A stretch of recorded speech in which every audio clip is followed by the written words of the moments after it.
Husband എല്ലാവരോടും ഇതൊന്നും പ്രതീക്ഷിച്ചില്ല. ഹസ്ബൻഡിനോട് കുറെ സ്നേഹവും കുറെ നന്ദിയും കടപ്പാടുമാണ്. ഒരു വലിയ ശതമാനം ആളുകള് ജാസ്മിൻ തന്നെ കപ്പടിക്കുമെന്നുള്ള വലിയൊരു പ്രതീക്ഷയിലായിരുന്നു. അപ്പോ അവരോട് എന്താ പറയാനുള്ളത്? നിരാശയാക്കിയെന്ന് തോന്നുന്നുണ്ടോ? നിരാശയാക്കിയവരോടൊക്കെ എനിക്ക് ചോദിച്ചിരിക്കേണ്ടേ പറ്റുമല്ലാതെ പിന്നെ അവതരിച്ചത് എനിക്കിതായിരിക്കും. കിട്ടിയതിൽ എനിക്ക് ഒരുപാട് സന്തോഷം മാത്രമേ ഉള്ളൂ. കാരണം ഇവിടം വരെ എത്തുമെന്ന് വിചാരിച്ചിട്ട ആളല്ല ഞാൻ. ആദ്യം വെച്ച് എന്റെ കയ്യിൽ പോയി എന്ന് വിചാരിച്ച ആളാണ്. അവർക്ക് ഞാൻ ഇവിടം വരെ എത്തി കുറച്ചൊരു അനുഗ്രഹം കൊണ്ട് മാത്രമാണ്, ഞങ്ങളുടെ ഒക്കെ സപ്പോർട്ട് കൊണ്ട്. ജാസ്മിൻ നല്ലൊരു ഫൈറ്ററാണ്, വലിയ രീതിയിൽ ഫൈറ്റ് ചെയ്ത് തന്നെയാണ് ഇവിടം വരെ എത്തിയത്.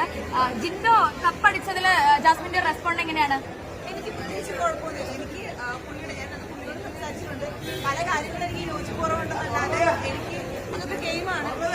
സൗത്ത് ഇത്രയും നടന്നതൊക്കെ ഗെയിമാണ്. അവിടെയുള്ള ഒരാളോടും